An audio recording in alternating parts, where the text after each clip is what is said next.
Madame Péan. Monsieur le Président, Mesdames et Messieurs les conseillers généraux, régionaux, pardon, dans cette indigeste pinsomme de 19 pages, Monsieur Bono et l'exécutif, je suppose, clament sa volonté de progrès démocratique au nom d'un désir croissant à l'échelon planétaire.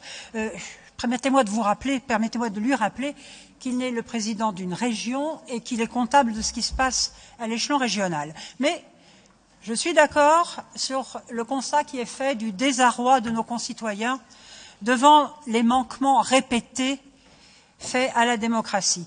Nos concitoyens non seulement ne peuvent plus savoir qui fait quoi dans les arcanes de la puissance publique, mais pire, ils se demandent maintenant pour qui et dans quel but cette puissance publique agit. L'injustice fiscale qu'ils vivent au jour le jour n'est pas un sentiment, mais une réalité. Quand les services publics se rétractent, quand les gaspillages s'étagent à tous les niveaux et que les derniers arrivés sont les premiers servis. Ainsi, les citoyens ne comprennent plus rien à vos faits et gestes. Pourtant, avec plus de 4 millions consacrés chaque année à la communication, la région a les moyens d'expliquer ses politiques, la façon dont elle les met en œuvre, et elle peut rendre compte de son action. Encore faudrait-il pour cela que vous cessiez d'utiliser ce jargon politico-administratif truffé de 9 langues que vous pratiquez couramment et qui ruine d'emblée toute proximité avec les citoyens. Cela dit, votre constat est le bon, la démocratie est malade, mais alors que vous savez que les procédures sont lourdes et les schémas complexes, vous proposez maintenant d'alourdir les schémas et de compliquer les procédures. Vous prescrivez en fait un remède pire que le mal et vous agitez la démocratie participative comme un leurre. Le leurre, c'est un petit morceau de cuir et de plume qu'on utilise pour le dressage des oiseaux de fauconnerie. N'essayez pas de dresser les électeurs. Raymond Boudon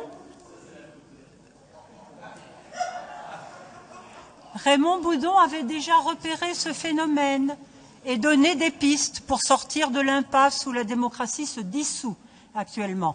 En particulier, il recommandait de ne pas substituer aux fondamentaux de la démocratie des notions à la mode, dont cette démocratie participative dont il savait qu'elle mène au divorce entre les citoyens et les élus et à des luttes de pouvoir entre minorités actives. L'actualité nous en donne quelques illustrations. Sous la pression des milices d'extrême gauche et des casseurs, est-ce que le gouvernement n'a pas tenté récemment de supprimer le droit de manifester? En démocratie, les élus sont les seuls porteurs et défenseurs de l'intérêt général. Ils en sont responsables devant le corps électoral, seule source de légitimité. Vous voulez leur substituer des inconnus tirés au sort, des amis cooptés entre soi, des associations subventionnées, des militants professionnels, tous obligés ou clients représentant au mieux 1% de la population. À titre d'exemple, sur la page Facebook de la Conférence régionale de la jeunesse, on repère 298 j'aime sur une population totale, estimation INSEE 2012, de 400 000 jeunes de 15 à 25 ans. Quant au budget participatif, effectivement, invention de Madame Royal, elle a donné d'intéressants résultats en matière d'investissement pour le mieux vivre et travailler au lycée. Au lycée Vinet de Barbezieux, on a préféré Musique sans frontières plutôt que l'amélioration technique des locaux. Ailleurs, à Cognac, on a préféré un projet solidaire au Sénégal à l'insonorisation de la salle de musique. Alors je dis, ne mettons pas sur les épaules des jeunes qui ont autre chose à faire. Ils doivent s'amuser, s'instruire, préparer leur avenir. Ne leur mettons pas des responsabilités que les adultes, élus ou fonctionnaires, rémunérés pour cela, répugnent à assumer au grand jour. La démocratie est, comme la République, une et indivisible. Elle ne s'ouvre aucun arrangement entre amis.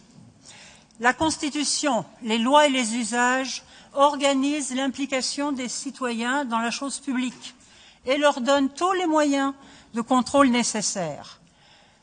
Mais c'est avec, et c'est seulement avec le retour aux fondamentaux de la démocratie qu'ils retrouveront confiance et désir de s'impliquer.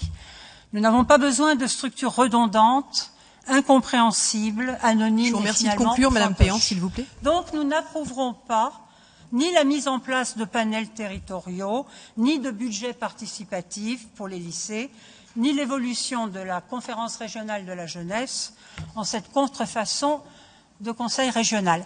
Je vous remercie de votre attention.